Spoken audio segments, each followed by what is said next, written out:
కొచ్చెనమ్మా ఈ రాజ ఎవ్వరనినా పాండవుల మనమడై జన్మించెను చంద్రవంశపు రాజుగా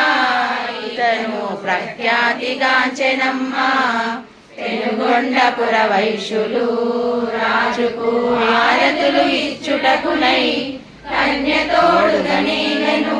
కుసుమార్య వేడుకలు చేయుచుండే కన్యకను చూచి రాజు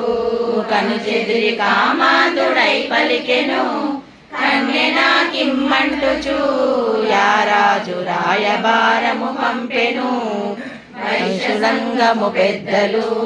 యోచించి బాలనగరులను పంపిరి యుక్తితో బాలురంతా రాజుకు బుద్ధులు చెప్పిరి ఓ మహారాజ రాజా మా కన్య దైవాంశమున